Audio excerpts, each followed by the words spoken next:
अस्सलाम वालेकुम। उम्मीद करते हैं आप सब खैरियत से होंगे और हम आपके लिए लेकर आए हैं एक बार फिर से सवाल। और आज हम आपको उसका जवाब भी हमेशा की तरह बताएंगे। और हम आपको एक छोटी सी इन्फॉर्मेशन जो हमेशा देते हैं वो ये कि हम आपको जितने भी सवाल जितने भी जवाब बताते हैं आपको कुरान और हदीस के हवाला जात को सामने रख कर जवाब लेकर आते हैं, फरमाने इलाही को सामने रखते हैं। कोई भी ऐसी चीज़ नहीं होती जो हम आप खुद अपने पास से बताते हैं।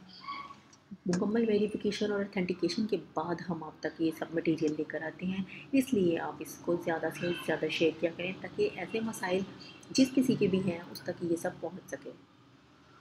तो शुरू करते हैं आज का टॉपिक, जो कि है क्या बालिग़ औलाद अपने वालिदैन के निकाह में गवाह बन सकती है। इस हवाले से सवाल है कि हम लोग आपस में एक दिन बैठे हुए थे कि एक मसले पर बहस चल पड़ी कि क्या इंसान की बालिग़ औलाद इसके निकाह की गवाह बन सकती है।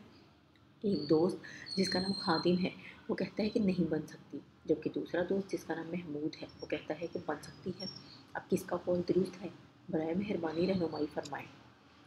तो हम आपको जवाब बताते हैं कि मज़कूरा सूरत में महमूद का कौल दुरुस्त है, लिहाजा आखिर बालिग़ औलाद वालिदैन के निकाह में गवाह बन सकती है।